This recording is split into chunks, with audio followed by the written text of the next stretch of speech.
Hello, and welcome to another episode of My Pocket Psych, the podcast all about the psychology of the workplace. I'm Dr. Richard McKinnon. I'm a chartered psychologist and coach, and today I'm joined by another member of the WorkLifePsych family, Dr. Rachael Skews. Rachael, how are you doing today?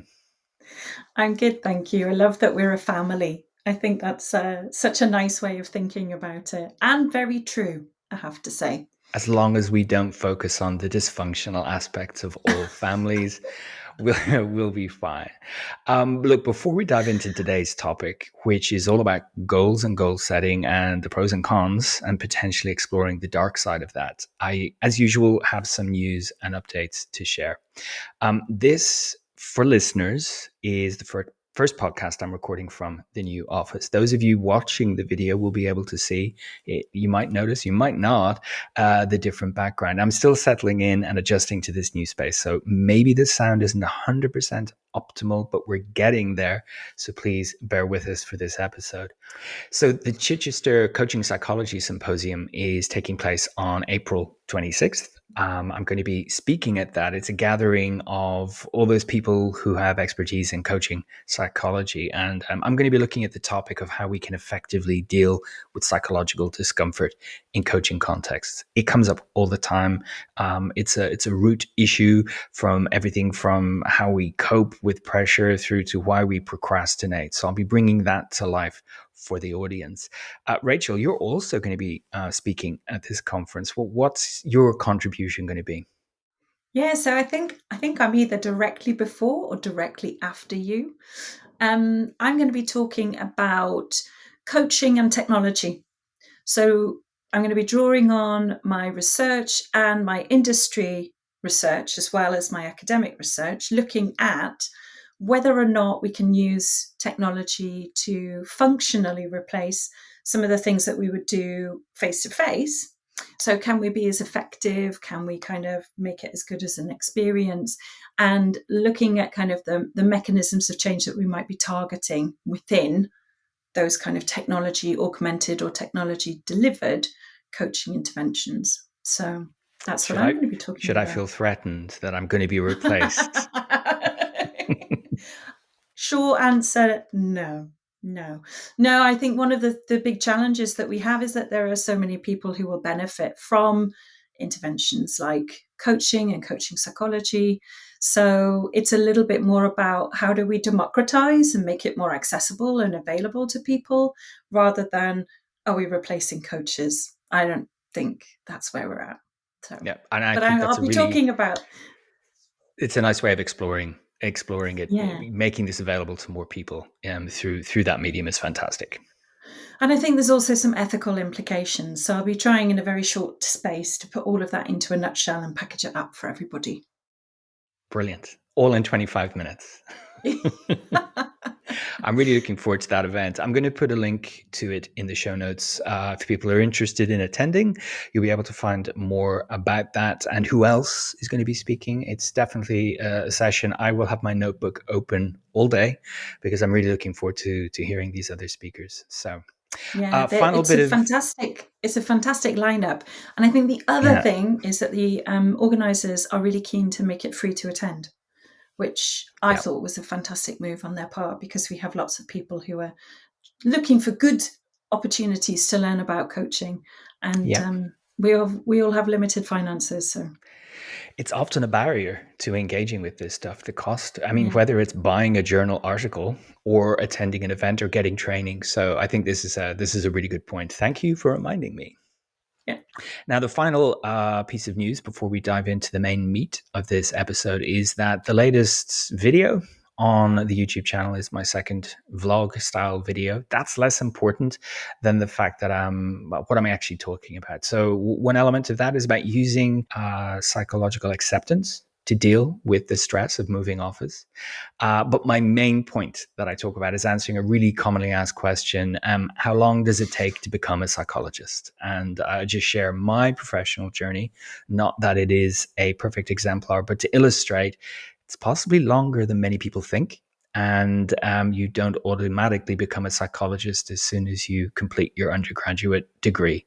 That might be a downer for some people. It might be exciting for some people. But anyway, I'll put a link to that video again in the show notes so you can have a look if you're interested.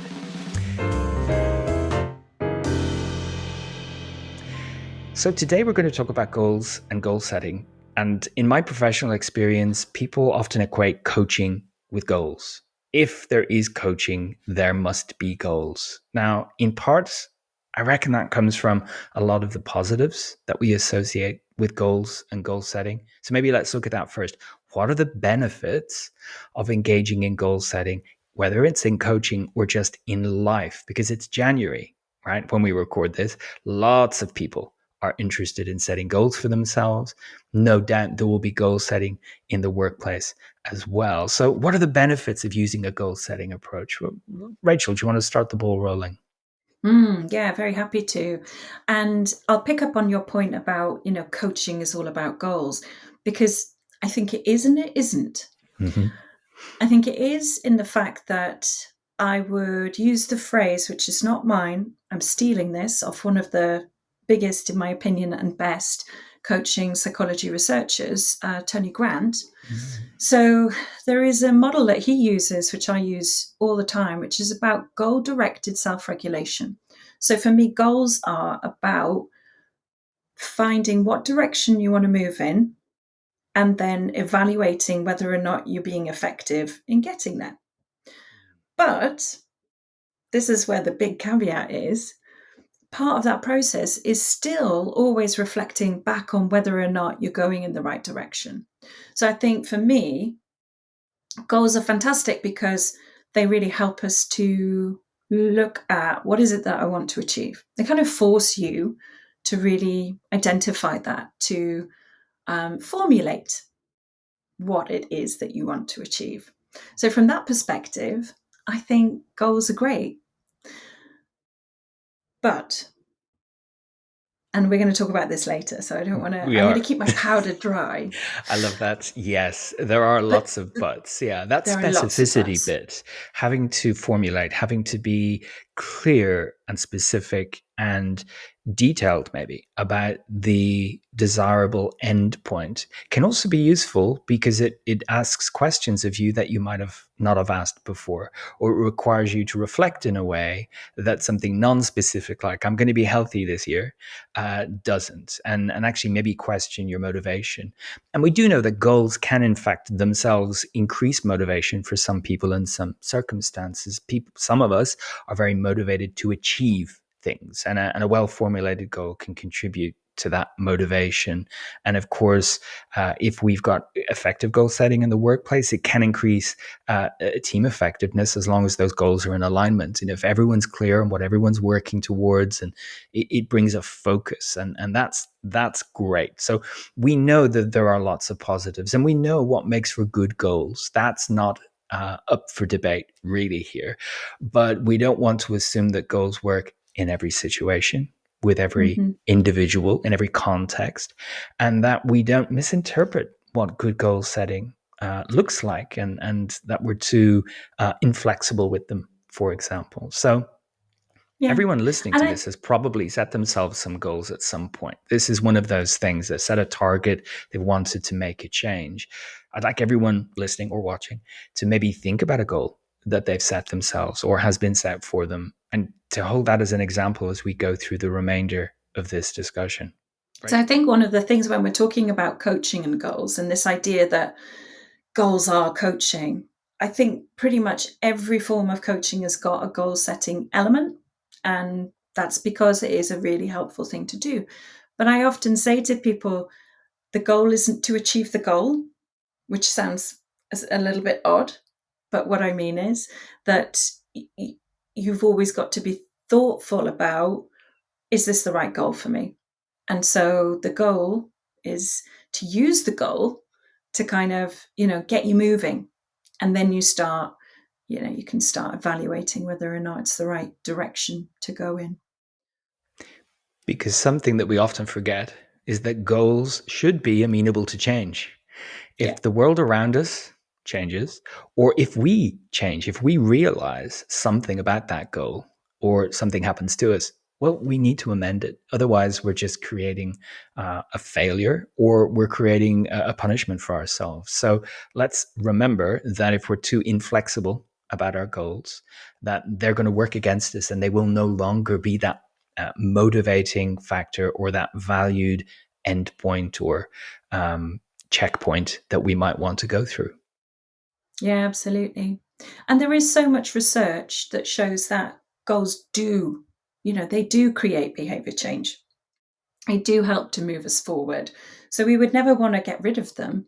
I think it's just about thinking about what is the purpose of the goal, which is one of the things you and I are keen to talk about today, because I know we feel quite similarly on this, that we don't want to be a slave to a goal.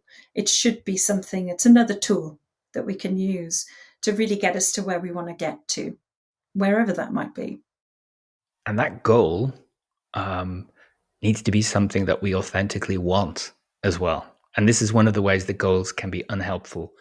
I argue the goal setting is so simple, we can go through a goal setting process without asking ourselves, do I really want this? Is this something that we really will make a positive difference in my life for whatever reason? And so it's therefore easy to jump on a bandwagon of a goal. It's easy to accept a goal without thinking how well it aligns with who you want to be. And it's therefore really easy to jump into an unreasonably difficult or unrealistic goal as well, because a goal written on paper is not the same as the behavior required to reach it. Agreed, 100%.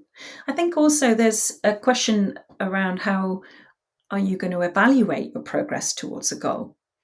Thinking about that, either when you set them, and I think for some people, just setting the goal can be quite a challenge. I've worked for years with SMART goals, and I know lots of organizations use them. And I've worked with coaches, I don't know if you're the same, where they almost, oh, SMART goals, there's almost a real aversion to them. So I have moved away from SMART goals in coaching contexts where I think they've been actually creating a little bit of a barrier. Makes Even sense. though I know all of the data about goals, the mechanisms that they work through, and we've seen the research that shows, they're great for generating behavior, new behavior, creating, helping us to create change. But they can be a bit of a barrier for people if you don't know specifically what you want to achieve, or you don't know how you're going to measure it, or you don't know, all of those other. I think the one I really stick to is time bound. So I always try and give people an opportunity to think about, when will I think about when I've been successful? How, what's my time scale for this goal? When do I want to think about whether or not I've achieved it? Because I think that also helps you to reflect on whether or not it's the right goal. Absolutely. There's a really important point there about the difference between an aspiration and a goal. Uh, it turns into a goal when there's timelines. It turns into a goal when you've got a target to reach. Up till then, it's something at some point in the future. I'd like to have this. And there's Yeah. nothing wrong with that as long as we're being specific. Is that an aspiration or a goal that you're actually working towards? And I take your point about smart goals. I treat values in the same way, that so many people have a cynical view of values because of how they're used and misused in the workplace, that we can talk about them in any other way. It doesn't matter. We don't have to use the word values, but the qualities of a goal need to be there. Otherwise, someone is not being set up for success. And Yeah. that's why checking for authenticity. And before we go into any more detail, exploring the why for the goal. If you don't have a why that is really well formed for you, you will not be able to continue through the inevitable challenges you face. You won't be able to persist through the difficulties because you haven't got a really good rationale. You just have a shiny endpoint in the form of the goal, but not the why you're going to keep going in order to get there. So, goals in themselves are great, but They need to be authentic. They need to be realistic. They need to be specific enough that you know what you're doing. And they need to be flexible enough. And without those things, it can feel like a punishment. It really can. And of course, it's so easy to set them. We might set ourselves too many goals and find ourselves conflicted internally or overwhelmed by the amount of new things. I feel that whenever people talk about New Year's resolutions, plural, and they talk about all the changes they're going to make, and I'm off the clock, so I'm not telling people what to do differently, but I can imagine that's a lot of change to implement at one time at the beginning of the year when it's dark and cold. We've just been talking about this before we recorded, and maybe you've got less money at this time of the year, and maybe you could wait a little while as well. So there's a bit about social pressure and goals that's really important to underline. You don't need goals unless you want goals. And there's a difference. There's a difference. If Yeah. it's not something you want, why do it?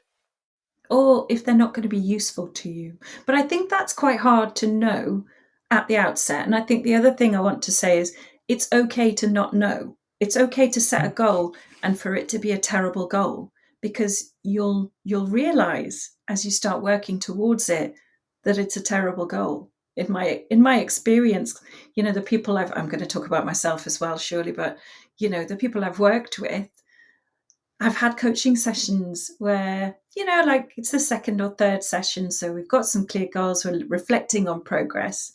And I distinctly remember one coachee, we were checking in on a goal.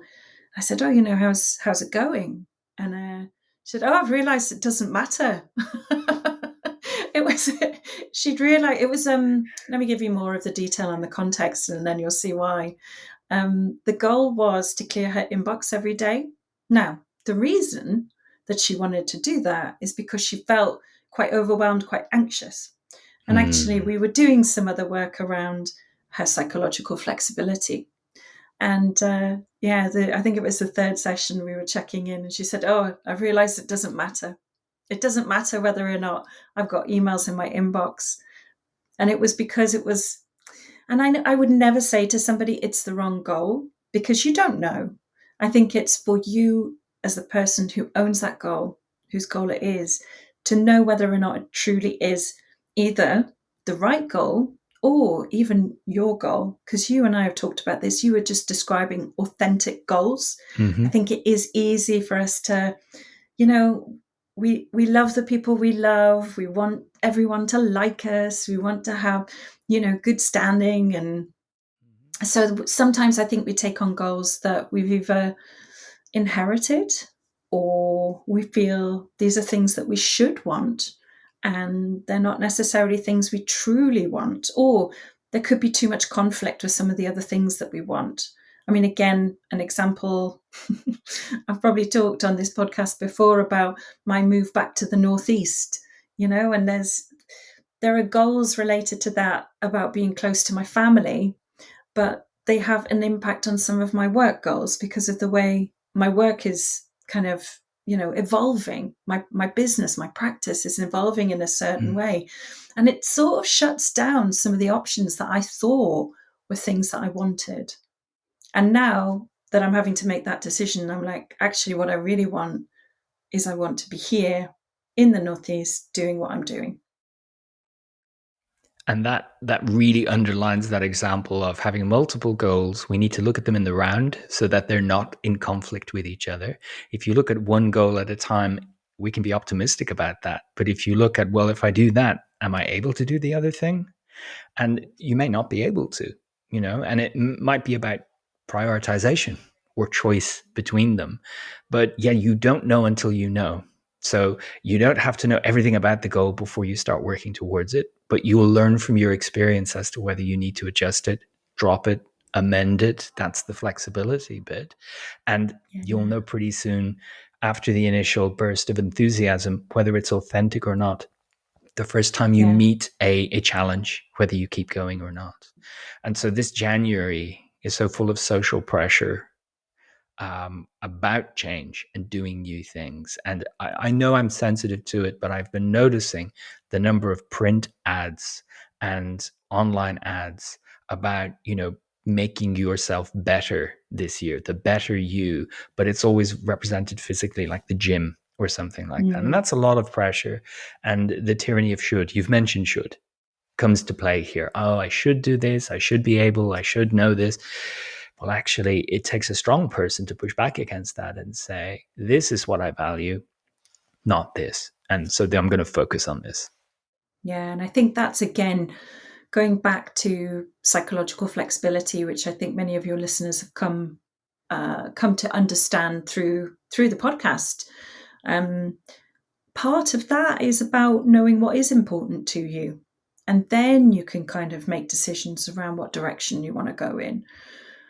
And I think it's also understanding whether or not it's a direction that you truly value, that is meaningful, that brings you something of purpose and vitality. I think just getting skinnier. I'm For always the laughing sake of because it. that's, I think I've had that goal for the last few months. But interestingly, I've been having an experience whereby I am working with somebody down at my local gym. My local gym is amazing, and I've been working with this coach for a couple of months and getting really good data on my body composition. And although, yes, I have put on weight over Christmas because I think I just ate cheese solidly for a month, but I'm not actually, hearing any I've downsides yet. Sorry, go on. over Christmas, I have put on 1.2 kilos of muscle. Now, if I was just weighing myself at home, I'd be berating myself for making no progress towards my goal, and I won't bore everyone with my fitness goals, but it isn't just to get thinner, it's to get healthier, to get stronger, to be able to do the sports that I enjoy doing. So I actually moved towards my goal, but I only know that because of the data.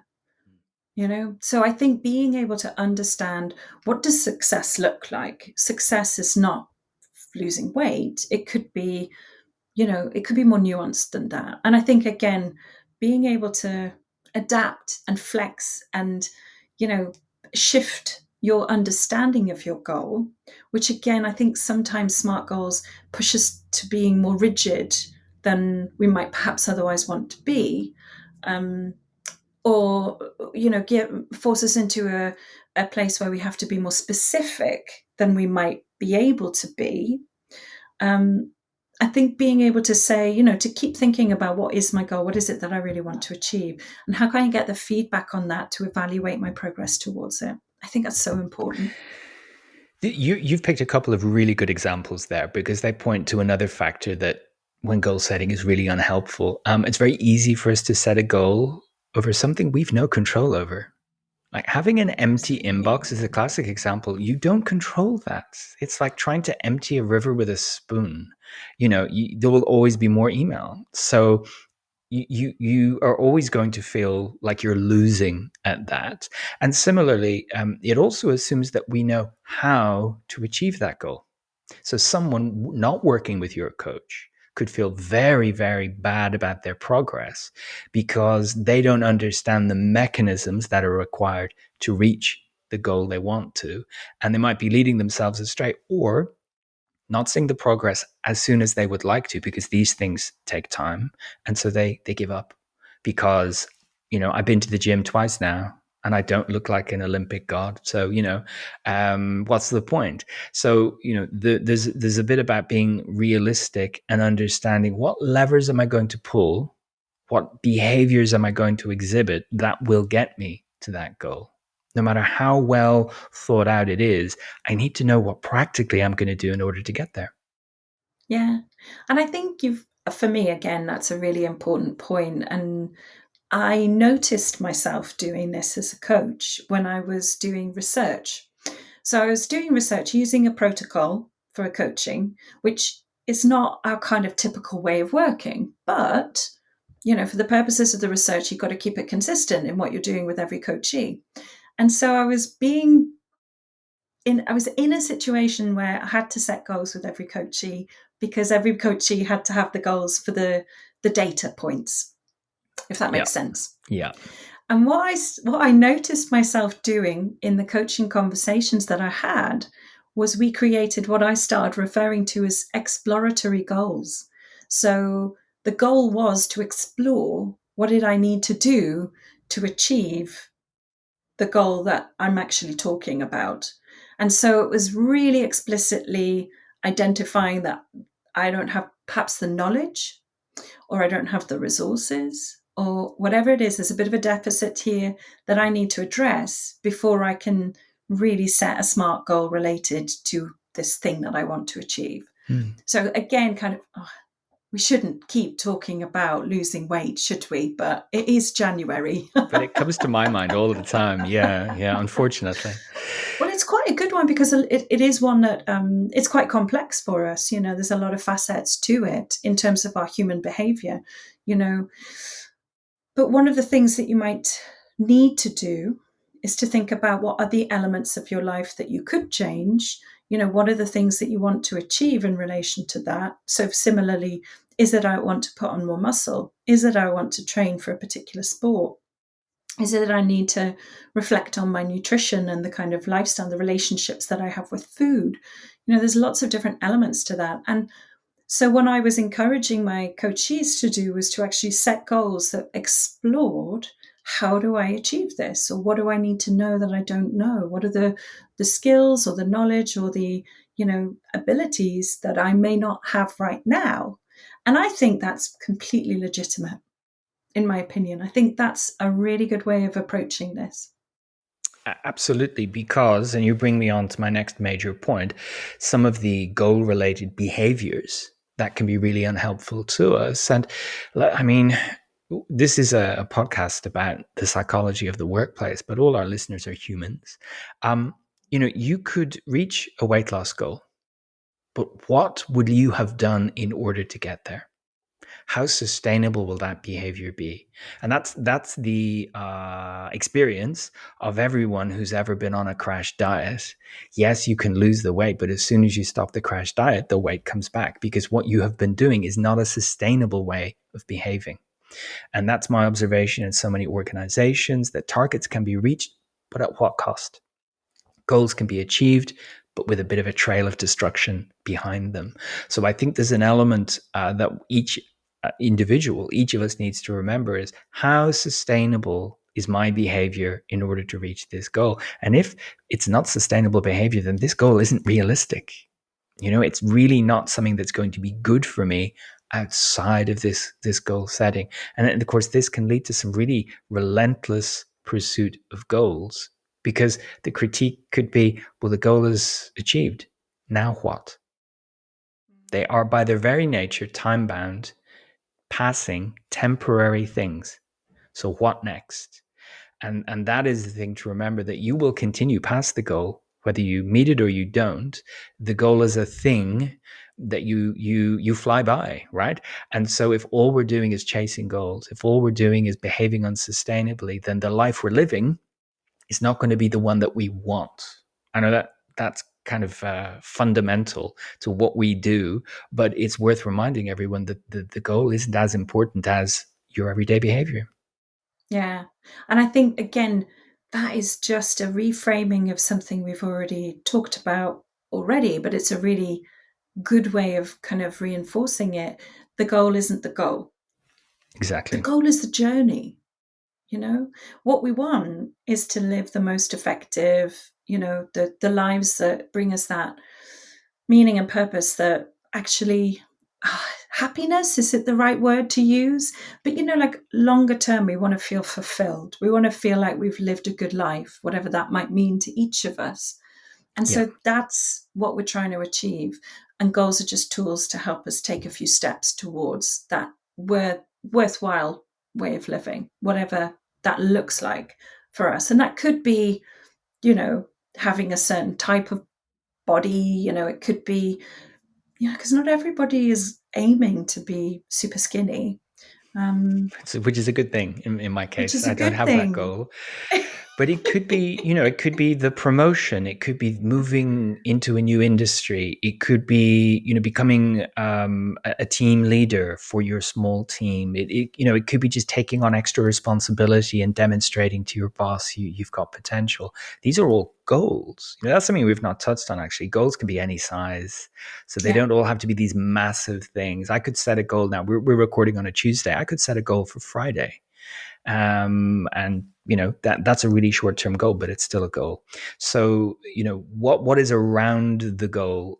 When I teach goal setting to managers, I put it in a framework of a journey, and goals are destinations on that journey. They are not the journey, and the direction of our journey is our values. That's set by our values. And so if we set goals that are contrary to our values, we're deviating from that valued journey.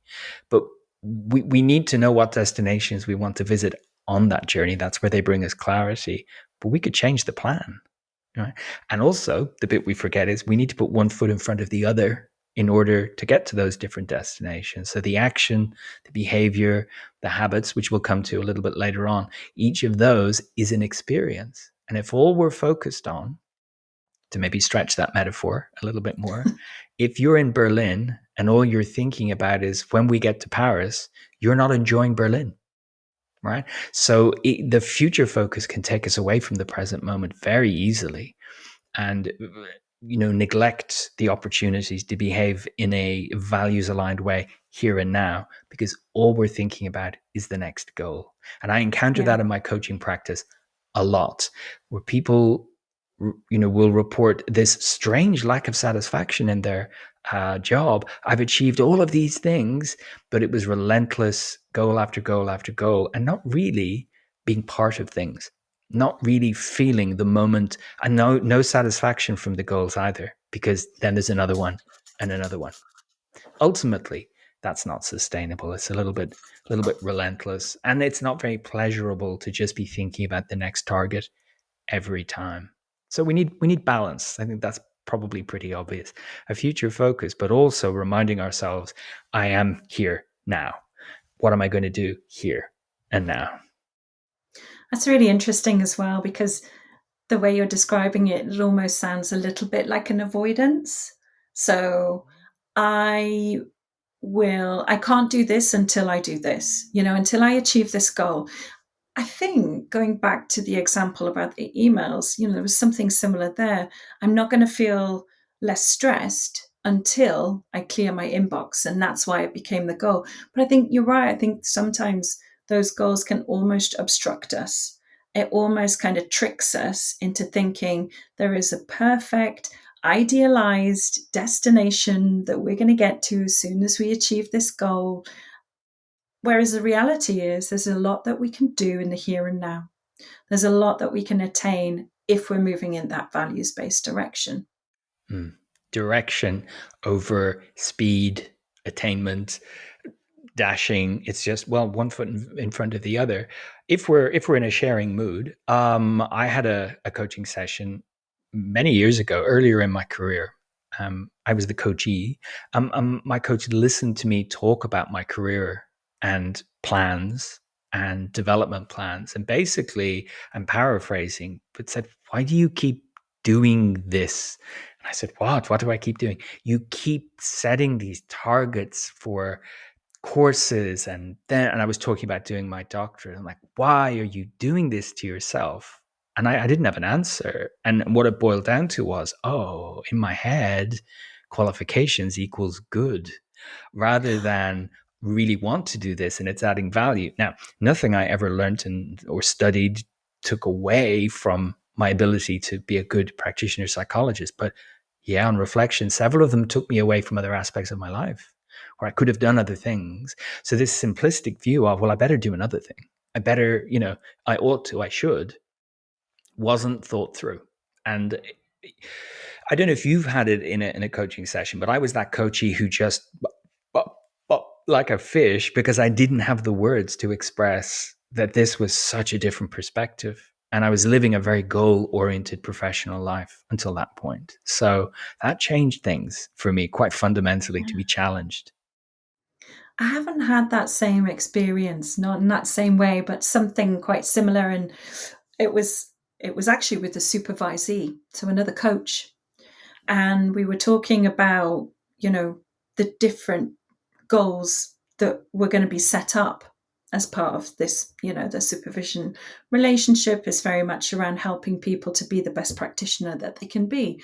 So the conversation was around that, and we started exploring that, and this this analogy emerged of a bucket that the supervisee was carrying around, and in the bucket was all these things that their mind was giving them that they should achieve in order to be a good coach. And I Mm, think this is probably generalizable to most professionals, to pretty much maybe to all of us, could even be in our personal lives as well. I'll be a good parent when, you know. So this idea of you carrying this bucket around, what became really important, and I think this is a good principle for us all to remember, is the goal is not to get rid of the bucket, because you probably can't. You know, you're going to carry around mhm, those insecurities or desires or intentions or whatever they might be. So the supervisor and I, we talked at length about rummaging in the bucket. What's in there? You mm, know? And where's the helpful stuff? The stuff that you actually want to achieve. Because that's the gold. That's why you're carrying the bucket around, because there will be something useful in there. There'll be a message, there'll be a, you know, something that you can take out and say, yeah, that's actually what I want to go for. That's where I'm going to put my energy, and that's where I'm going yep, to kind of, you know, push towards. But the other stuff stays in the bucket. Not avoiding the bucket, it's there, mm, but it's mm, just knowing that the bucket doesn't have to tell you what to do. You rummage in the bucket and you pull out the stuff that is actually going to be useful, meaningful, you know, the things that you actually want to do, rather than your mind giving you all this stuff that you feel you have to do in order to be whatever it is. So this aligns really nicely with one of the key points that comes up all the time, and I made a note of it because there are notes for this podcast, just in case listeners are thinking this is just emerging. Attaching our self worth to a goal is a real risk, and it can drive terrible behavior and a terrible response. Because if I'm only as good as my success in the goal, yeah, I think Yeah. everyone's been there. Either if you don't achieve it, I'm a bad person, rather than events, things. I didn't achieve this one goal. Let's put it in context. Or we can have the earlier point, the unsustainable striving and maybe burning a few bridges because I'm a bad person if I don't reach it. So therefore, I must do everything in my power to get there. And Mm-hmm. and the self worth conundrum, let's call it, is very sticky. It's very complex because it is all about self concept. And I read something in early December in popular press. It wasn't an academic writing, and I'm paraphrasing, but I think it sits with this really, really well. They were criticizing, this person criticized their friend, saying, "Why are you going to the workshop to learn how to make an elf on the shelf when you could have been spending the time with your kids?" And Oh, there's this, I should do this to be a better X. If I don't do that, I'm not a good X. But well, what are you missing out on? That's much more relevant to being a good X, being a good parent, or being a good manager, being a good friend, or whatever it is. You are doing maybe the performative stuff. Look how hard I'm working to achieve this thing, but I'm missing out on actually doing it in the everyday. So there's a lot in there that where I think coaching can be an excellent support around exploration of the self concept. What are you saying to yourself about yourself that could be driving this stuff? No one's making you do it. You're saying to yourself, "This is who I need to be. This is what is important, and I'm not worth it if I don't have this, don't achieve this." and they can be really powerful drivers, can't they? Because if it is something that you really care about, then it's hard to step away. It's hard to step away and say to yourself, "That's not the right thing. I need to put that back in the bucket, and I need to, you know, there's something else that's more important." Something that we haven't touched on explicitly yet is the way that goals set us up to this binary pass or fail way of thinking about Yep. ourselves and what we, you just mentioned our self-worth and how we can kind of get caught up in, you know, I won't be attractive until I'm like this. I won't be, you know, I won't have the status I want to Successful. achieve until I do this. And I had a really interesting experience building some goal setting software effectively for apps.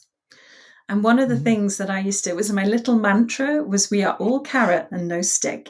There is no such thing as failure. And I think this is how I feel about goals. You don't fail at a goal, you just learn. So you're going to learn about you. You're going to learn what Mm. works for you. Or you might learn about the conditions in which you can achieve something. Or you might learn that it's the wrong goal. But what you Yes. don't ever do is you don't fail. And I think I like to work with my coaches and my supervisees and anyone else who comes into contact with me. I like to really undermine this idea of failure because I think it's incredibly unhelpful. Certainly in this context where we're talking about really, your growth as a human, living the kind of life that you want to live, when you're working in those spaces and maybe you're working on things that are really hard to achieve, I think it takes away an element of compassion and understanding. So being able to say, all you're going to do is learn. There is no such thing as failure in this process. If you achieve the goal, great. You've learned something, you've kind of, moved yourself to a new point on your journey. Yeah. But if you don't achieve your goal, you've also learned something and you've also moved yourself to a different point on your journey. It's the same thing. The outcome might be slightly different. The next thing you do might be slightly different. Your evaluation of the situation, you might decide to do things differently again if you try again. But it isn't this binary, I've passed or I've failed, you know? And as we both know, binary thinking is easy. It's almost the default: good, bad, Yeah. right, wrong, success, fail. And it takes a little bit of effort and creativity to think either side of those binaries because of the negatives. And if I'm not successful, I need to work hard to get there. And if I am successful, I need to work really hard to maintain my success. It's lose lose, really, when we think about the binary thinking for something incredibly complex, right? We could say it's neither, it's day, fine. But being an effective manager, being a great leader, being a good student, a brilliant coach, do you say success fail with those things? No, it's unhelpful. It's really unhelpful oversimplification and wearing a badge that that detracts from any motivation, really, any helpful motivation that's going to be sustainable. Let's maybe turn to something much more positive, which is to offer, hey, you know what, if you don't want to set goals, if goals if you've been burned by goals or you've got enough goals at work, I mean, which is another thing, you didn't ask for those goals, your manager set them for you. Maybe we have alternatives. You want to make changes. Option one is to just focus on cultivating habits because they're behavioral, and over time they contribute to change without this big scary future deadline. It's just every day I'm going to do X. Small habits. These are the steps. And I would argue that as long as those habits are in alignment with your values, you're going to get where you want to get to. Maybe more slowly, maybe not, but it won't be under the pressure of a finish line that is not going to be a finish line, because if the habits are helpful and they're aligned with your values, you're going to keep doing them, right? There's no, I've had enough of being compassionate now. That's enough. I've achieved that. No more of that, right? So habits are a nice, accessible gateway to making some changes. What do you think to that proposition? I like it, but I I just think about goals as being like pretty much every behavior, because there's a Mm-hmm. really fantastic quote which is like, if you don't have a goal, you don't have a behavior. There is Without intention, there is no behavior, which Mm. I think is a purely semantic point. We're talking about the same thing. So I Yeah. agree absolutely. But I think it's more thinking about the size of undermining a little bit of the idea that a goal has to be formal. I don't think it does. I think even just having an intention is going to do the same thing. It's going to direct you, it's going to move you forward functionally. It's going to do the same thing. Mm-hmm. So I think thinking about habits as being just the steps that you want to do consistently. Yeah. Because I think that's something, again, we haven't spoken about so much, but I think is really important when you're thinking about how do I get from A to B, effectively. Often it's the little steps that you just do consistently. Yes.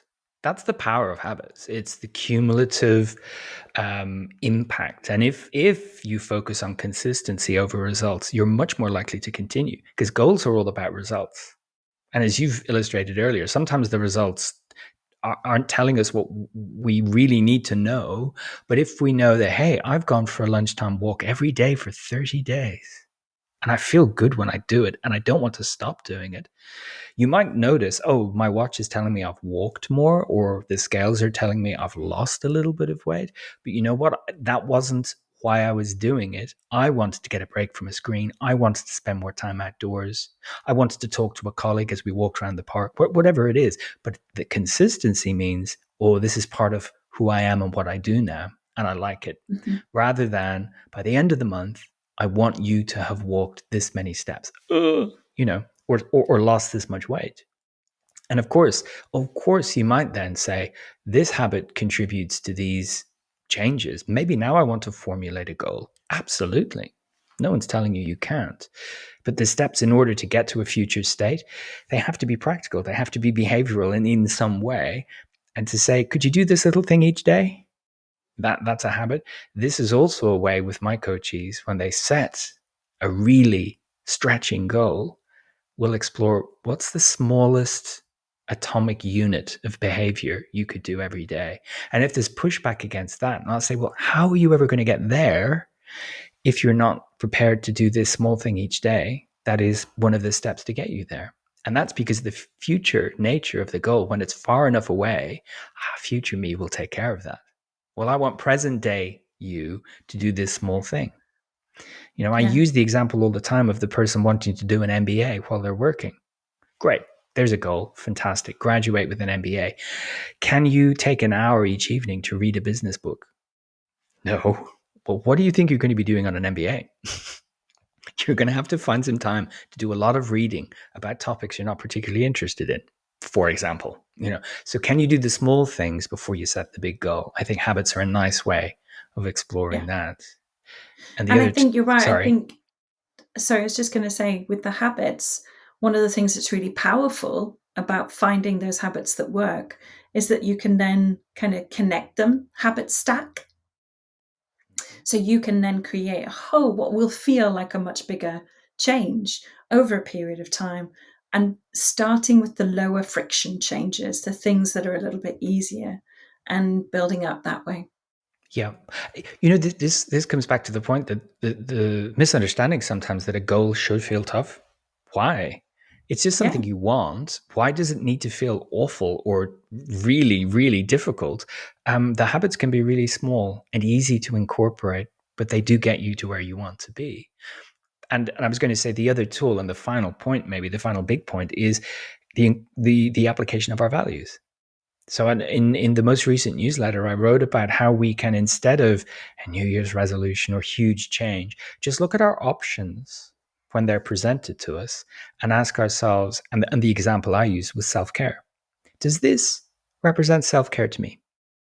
Instead of, is it good or bad? Is it success? Is it, should I do it? But no, is this thing self-care? And that means you could say, well, going to bed early, that's self-care, actually, or staying in, and resting, that's self-care. Or, you know what, getting my bills out and organizing them and paying them, that's self-care because it's helping me get to where I want to be. So that's not, strictly speaking, smart goal implementation. It's just asking yourself regularly, does this behavior align with this important thing, which is, we could call it a value? Yeah. And that's checking in multiple times each day and becoming more aware of your options and whether they're bringing you towards what's meaningful rather than in 6 months, I'm going to look like that somehow. I know, which then you don't achieve it and then you feel terrible about yourself. I think that's a Yeah. really classic example that most of us have got lived experience of. So a good one for us to be talking about. Yeah, I think when you're thinking about when you are working towards your values, having that as the focus, then you can also start thinking about the consistency of that. Am I able to connect with that value every day? Are there things that I'm not doing that I could be doing? This is a classic coaching question that I use. What are you not doing that you could be doing that's going to connect you to that value more? Those are great reflection points. It's a mile away from smart goals that do have their place. I think you and I, neither of us would say you shouldn't use them, you shouldn't set them. It's more about extending your repertoire to include things outside of smart goals, in addition to them, but using the right thing to achieve the right outcome that you want. Yeah, I think that's what we're doing here is presenting, you know what? There are options. It's a menu. Be intentional about how you select from that menu. Try to avoid the should mentality. Try to avoid inflexibility. Try to avoid tying up your goals with your self-worth and be prepared to drop them like a hot stone when they no longer serve you. Yeah. I loved your point about a learning opportunity. So you didn't get there, but what did you learn about your approach, about the authenticity of the goal, or what did you learn about the world? Maybe you had assumptions about the support you'd receive or how things would just click into place. And maybe the world doesn't work like that for you. So they are a great way of learning and then recalibrating, trying again. Yeah, absolutely. Any final thoughts to throw into the mix before we say goodbye for this episode? Oh, do you know what? Firstly, what a fantastic conversation. I always really enjoy when we pick a topic and then we kind of grapple with it the way that we have just now. The biggest takeaway for me, having, spent the last however long chatting about this, really is that what I think goals are fantastic for is creating that change. But I think the big takeaway is do that in an adaptive way. See it as you adapting your behavior, not in a linear way, but like taking the little turns that you might need along the way. Undermine this idea that to achieve the goal is to win or to succeed, and to change the goal or to not achieve the goal as you initially set it is in some way a failure. I don't think like that at all. What I think is, it's like you said, it's all learning. We learn. It's the goals are a way of taking us on a journey that we're going to learn from. Love it. Love it. Thank you, Rachel. I'd echo your point. It's always great to chat with you on the podcast. Thank you, everyone, for listening or watching, if you're watching. I'd love to know what you think. I'd love to know if you've set yourself some goals, if this conversation has maybe changed your view about goals or your particular goals, or maybe you are a fan of having a system with habits that are replicable rather than a big scary goal for the year ahead. Um, Please, if you're watching this, drop your thoughts into the comments below. If you're listening, you can always send us an email, podcast@worklifepsych.com. And worklifepsych.com/podcast is where you can always find the show notes for these episodes. And we'll put some resources in there that we've touched upon before about habits, values, and goals. So you can find out more if you're feeling inspired. And I suppose my final thought for everyone listening would be it's the middle of January or slightly later. If you haven't set goals for the year so far, it's not a problem. Don't feel bad. In fact, you might feel more inspired, clarifying what you want to do differently, more of or less of in 2024 once spring comes around and we're all feeling a little bit better about things due to more sunlight. Who knows? Anyway, thank you, Rachel, and thanks everyone out there for listening.